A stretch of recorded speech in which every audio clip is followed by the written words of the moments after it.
Welcome back to my YouTube channel. Make sure to like and subscribe to the channel for more interesting stories like these. Now, let's get into today's story video. AITA for exposing my ex-husband for taking the gift I got for my son's 16th birthday.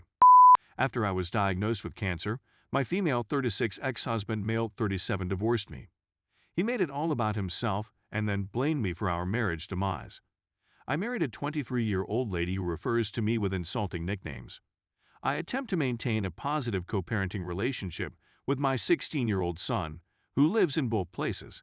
His 16th birthday was a few days ago, and I purchased him a console and had it delivered to his father's home ahead of time since I was out of town and couldn't attend the party. My ex-husband phoned 2 days later, one day before our son's birthday, to tell he had opened the present I had purchased for him, used it, and broken it. I was shocked when he informed me, and I began fighting with him about paying for it to be replaced, but he began begging that he didn't have any money and begged that I either send another present. It didn't have to be a console, or just tell our kid that I didn't give him a gift. I told him I was not going to lie to my kid, but he persisted, claiming he'd pay me back when he was able. I hung up with him and quickly contacted my kid to inform him of what his father had done with his birthday present. A large argument erupted, and my ex-husband contacted me shouting that I not only wrecked our son's birthday party, but also damaged his connection with him over a silly console that he was going to pay for, but I was being spiteful and trying to outdo him. My kid moved in with me and my current spouse and hasn't spoken to his father since. His father is blaming me since our kid would not remain and spend his birthday there after learning what his father done. My ex-wife husband's chastised me in a lengthy text message about how when I could have sorted things out like a mature adult, I made a scene and used my kid as a weapon to get back at his jerk. She said that she doesn't understand me and that something is wrong with my nature. She even said she'd be a better, more mature parent than me, never including her children in her arguments with her spouse. I was irritated by her speech and worried that I had mismanaged the matter and made a hasty choice. AITA, Story 2. AITA for secretly visiting my mom behind my family's back. My mother, 41, handed over her parenting obligations to my father, 22, male, when I was 6 years old. Since then, it's just been my father and Aunt Jean, mom's sister, who have been there for me. I received an invitation to my mom's wedding when I was 9, and I really wanted to attend. I'd have a part, but I got ill and ended up in the hospital. My mother came to see me every day in the hospital, which was the most I'd seen her in 3 years. My aunt told me that my mother was very anxious to see me when my sister was about to be born, but I couldn't go since she died. My aunt drove me to the funeral, and my mother didn't let go of my hand the whole time. I didn't see my mother again after that, and when I inquired about her, my father and aunt shut me down. I couldn't reach out since I didn't have social media till university. I had another sister, but she and my stepfather were killed in a vehicle accident a few years ago. But on Thanksgiving, my girlfriend and I went shrooming for the first time. I heard it helps with depression. I don't remember much of what we did, since we were all intoxicated, but I messaged my mom on Facebook while high. This resulted in a heartfelt reunion at a Starbucks. Since then, I've been covertly visiting mom and sometimes sleeping at her house. There was a room left untouched there for years, just for me. I missed her so much, and just seeing her and hugging her again makes me happy. She explained why she was rarely in my life and why my aunt and father don't want me to visit her. And she wasn't kind of herself, so I know she was truthful. In any case, I was visiting my aunt yesterday, and my mother texted me while I was in the restroom, left the phone in the kitchen. My aunt noticed and was horrified, so I told her everything. She accused me of being selfish for using shrooms, visiting my mother without taking her, and, most importantly, not informing my father, and urged me to stop seeing her. To be honest, I feel terrible about keeping it from my father, but I know how they'll react, so I felt compelled to do so. Update. So this is a little strange, but you were correct about honesty, and I decided to go inform my father. However, as soon as I arrived home, I received a text from my girlfriend inviting me to see her in the hospital. She was getting discharged. As a result, I raced to the hospital. My mother phoned me on the way, and I just told Siri, "Liz at the university hospital, we'll speak later."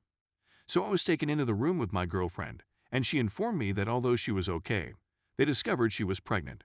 I honestly didn't sure how to feel, but seeing her grin gave me hope that everything would be well. So after she fell asleep, I don't know, I just waited outside trying to collect my thoughts, and all I could think about was my sister's funeral. I don't know, I felt like she was a baby, and what if it happened to me? As a result, I began to weep and all of my gloomy thoughts returned. My mother arrived to the hospital. It was the first time she had left her home for anything other than the gym or Starbucks, and when she contacted me, I informed her where I was. When she arrived, she saw me weeping outside the room. She assumed it was awful news and simply grabbed me close and sang me a song she used to sing to me when I was little, then said things like, "It'll be all right, baby, it'll all be good." I couldn't stop crying, but I managed to tell her Lissa was pregnant. I told her I didn't sure what to think and used it to bring up the subject of counseling with her since she understands what depression is like and I want to go through my thoughts about becoming a father and having her in my life with her. I persuaded her to support my cause. I simply said that I did not want to lose her again, regardless of what my father or aunt said. She remained with Lissa and me until she was released from the hospital. My aunt, on the other hand, offered me an ultimatum: tell my father or she will. So I gathered them together and set everything out for them, from the mushrooms to the pregnancy. I suppose my father wanted to have a heart attack, and my aunt expected him to scream at me until his face became bright red, but he simply stated that if I'm going to be a man, he needs to trust me to make my own decisions.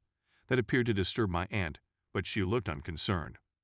We've only had 4 sessions so far, but it's been difficult processing those emotions about my depression, how I felt when I was hospitalized or at my sister's burial, and how furious I was at my father for never allowing me to see her and becoming a father myself. It's been difficult to hear how she believed she was a curse and that I'd be better off without her, and how she believes I shouldn't forgive her because she deserves to be a spinster. But at the end of the day, she's not a curse. She's my mother, and I know she loves me, and I want her in my life and the lives of my kid. Story 3. Ada for going to my divorce court date. We hired a new manager, and in the 6 months she's been there, we've had the biggest turnover at our firm. Previously, maybe 2 individuals each year would find better work or depart. This encompasses the whole year of 2020 and the most of the year of 2021. She claims that no one wants to work, yet she produces such a poisonous work environment by micromanaging everything. Everything from how she wants her papers stapled to the colors of pencils and highlighters she prefers. Last week, 3 workers resigned for the reasons stated above after our boss went on a tantrum over staple placement, pen color, and highlighters. I requested this court date for my divorce 3 months ago. It's this week, and my boss has informed me I can't go since we're currently understaffed. I'm not even considering not attending, but my boss says if I don't go, she won't be able to finish this project on time, and everyone keeps bailing on her, so I have to stay or come in later that day. I'm already emotionally fatigued after a bad divorce, and I don't want to come in on the same day. My boss says that it is not an all-day event and that I should drop in at the courtroom and get done when I need to and tell the judge to postpone anything else because there is an emergency at work. My brain shut down trying to process this, and I honestly believe I died as a result of her saying it to me. I said unequivocally that I would not be arriving at work that day. At this point, I'm considering seeking an FMLA absence to prevent a full mental collapse caused by my divorce and my psychotic boss.